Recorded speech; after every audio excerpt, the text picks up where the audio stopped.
നമസ്കാരം, news prime മലയാളത്തിലേക്ക് സ്വാഗതം. ഇന്ത്യ രാജ്യത്ത് പാർലമെന്റ് പിരിച്ചുവിടാനും രാഷ്ട്രപതി ഭരണം ഏർപ്പെടുത്താനും സുപ്രീം കോടതിക്ക് അധികാരമുണ്ട്. പഹൽഗാമിലെ ഭീകരാക്രമണവുമായി ബന്ധപ്പെട്ട കാര്യത്തിൽ സുപ്രീം കോടതി തീരുമാനമെടുക്കാൻ വൈകുന്നത് ചില കൂടിയാലോചനകൾ കൂടി നടത്താനുള്ളത് കൊണ്ടാണ്. അതായത് യാഥാർത്ഥ്യം എന്താണ് എന്ന് ബോധ്യപ്പെടാതെ സുപ്രീം കോടതിക്ക് ഒരു കടുത്ത തീരുമാനത്തിലേക്ക് നീങ്ങാൻ കഴിയില്ല. പ്രധാനമന്ത്രി നരേന്ദ്രമോദി ഇന്ത്യയിൽ ഏറ്റവും അസ്വസ്ഥമായ സാഹചര്യം നിലനിൽക്കുമ്പോൾ ഒരു കൂസലുമില്ലാതെ എങ്ങനെയാണ് നിങ്ങൾക്ക് ബീഹാറിൽ പോയി പ്രചരണ പരിപാടികളിൽ പങ്കെടുക്കാൻ കഴിയുന്നത് എന്നതാണ് വലിയ ചോദ്യം. അതായത് പഹൽഗാമിൽ ഭീകരവാദികൾക്ക് കടന്നു കയറാൻ പഹൽഗാമിലേക്കുള്ള ചെക്ക് പോസ്റ്റുകൾ ആരാണ് തുറന്നിട്ടത്?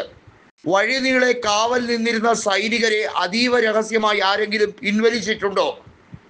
ദൃക്സാക്ഷികളായ പല സൈനികരും കൃത്യമായി ചില സ്റ്റേറ്റ്മെന്റുകൾ പുറപ്പെടുവിക്കുന്നുണ്ട്.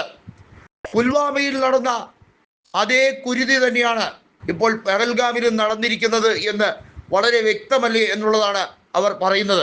ഈ കാര്യത്തിനെ പറ്റി BJP എന്താണോ പുൽവാമയുടെ പശ്ചാത്തലത്തിൽ പറഞ്ഞത് അതുതന്നെയാണ് ഇവിടെ പഹൽഗാമിലും പറഞ്ഞുകൊണ്ടേയിരിക്കുന്നത്.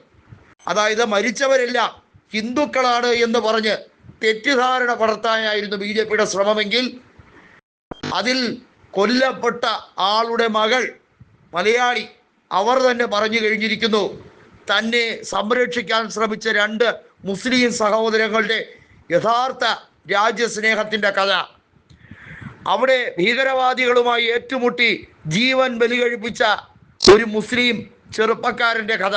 അതോടുകൂടി BJPയുടെ കപട വാദങ്ങളെല്ലാം പൊളിഞ്ഞു. അവരുടെ ആവശ്യം രാജ്യത്തിൻ്റെ സുരക്ഷയെ സംബന്ധിക്കുന്ന കാര്യമല്ല, ഈ രാജ്യത്തു നിന്നും എങ്ങനെയെങ്കിലും മുസ്ലിങ്ങളെ തുരത്തുക, അല്ലെങ്കിൽ അവരെ അടിച്ചമർത്തുക, അതിലൂടെ വോട്ട് ബാങ്ക് ക്രിയേറ്റ് ചെയ്യുക. പുൽവാമ സംഭവത്തിന് ശേഷം എങ്ങനെയാണോ BJP തെരഞ്ഞെടുപ്പിൽ വൻ ഭൂരിപക്ഷത്തിലേക്ക് ജയിച്ചത്, അതുപോലെ പഹൽഗാമിനെ ഒരു തെരഞ്ഞെടുപ്പ് ആയുധമാക്കി മാറ്റാൻ ശ്രമിക്കുന്ന നാണം കെട്ട ഭരണകൂടമാണിതെന്ന് സുപ്രീം കോടതിക്ക് പറയാൻ അധികം താമസമൊന്നും ഉണ്ടാകില്ല എന്ന് വ്യക്തം. 54 വർഷം മുമ്പുള്ള ഒരു ഏപ്രിൽ മാസത്തിൽ അന്ന് എങ്ങനെയാണോ കൃത്യമായും ബംഗ്ലാദേശിനെ മോചിപ്പിക്കാൻ ഇന്ദിരാഗാന്ധി ശ്രമിച്ചത്, അന്ന് ഇന്ത്യയുടെ ദുർഗ എന്നാണ് വാജ്പേയി ഇന്ദിരാഗാന്ധിയെ വിശേഷിപ്പിച്ചത്. സിക്കിമിനെ സ്വതന്ത്രമാക്കാൻ ചൈന പിടിച്ചെടുക്കും എന്ന ശ്രമം വന്നപ്പോൾ അവിടെയും ശ്രമകരമായി ഇന്ദിരാഗാന്ധി വിജയിച്ചു. റഷ്യയുടെ സഹായത്തോടെ ഇന്ത്യയിൽ ആണവ പരീക്ഷണം നടക്കുമ്പോൾ അതിനെ എതിർത്തുകൊണ്ട് അമേരിക്ക അടക്കം വന്നപ്പോൾ അന്ന് പറഞ്ഞത് ഇന്ത്യയെ ആണവ ശക്തിയായി അംഗീകരിക്കാത്ത ഒരു രാജ്യവുമായും ഞങ്ങൾക്കിനി സഹകരണമില്ല എന്ന് വെട്ടിത്തുറന്ന് പറയാൻ നട്ടല് കാണിച്ച രാജ്യസ്നേഹിയുടെ പേരാണ് ഇന്ദിര പ്രിയദർശിനി അഥവാ ഇന്ദിരാഗാന്ധി. അതിൻ്റെ നിഴൽ വട്ടത്ത് പോലും നരേന്ദ്രമോദിക്ക് വരാൻ കഴിയുന്നില്ല.